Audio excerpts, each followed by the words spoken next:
We're going to talk about NHL team valuations. You've been cooking them up at the Forbes offices. Are they up or are they up? Bob, the average team is up 50% in value, and I know, a lot of people are like, wait a minute, there was a lockout shortened season last year, only 59% of the games were played, but you got to look at this from the perspective of, first of all, TV. They got all the national TV money, then also they saved a lot of money on player expenses because they didn't have to pay the players for the full season. And the big thing, I think, going ahead is really going to be what's going to happen with that Canadian TV deal with CBC, which is part of their national TV deal for the games in Canada. They're currently, as a league, getting $100 million, and there are people who think that's going to double next season. And we've seen some live deals the past year, right? We saw the New Jersey Devils losing a lot of money. They sold for $320 million. The Florida Panthers sold for $240 million, another money-losing team. And a very profitable team, the Vancouver Canucks, they were valued in a court case in excess of $700 million.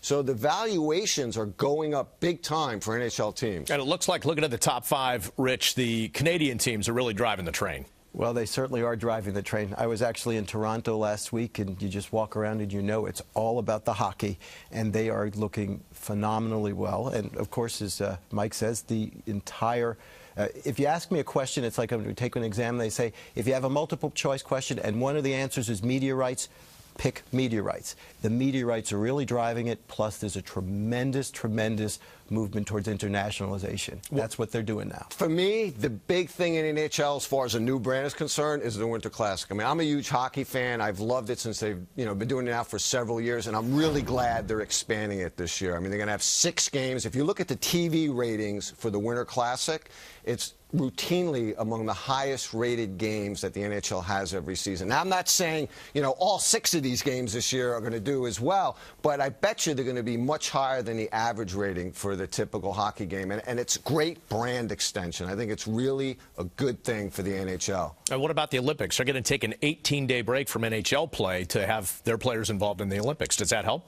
I think it does. Some would say it might be a little bit of a risk splitting up your season in the middle. I know they did that in the WNBA for a while because they felt they needed to do it for the summer.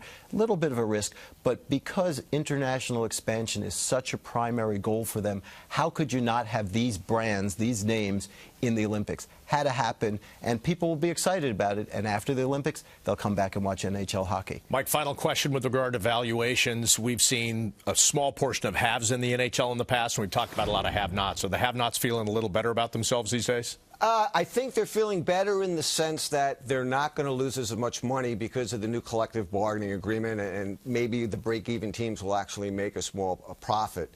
But if you look at the NHL, and I know Rich is big on the international side, and I get that, but look at, again, the outdoor games. I think the NHL is built on the big local rivalries. We're going to have 2 games at Yankee Stadium this year, huge local rivalries, both of those matches. And the gate in hockey, the home team keeps all of the gate, which is why your fan support and these local rivalries are so important in NHL. It's not like football where, you're kicking back 34% to the visiting team. You're keeping it all. And I think that's why these top-tier teams like Toronto, right, they're valued over $1 billion.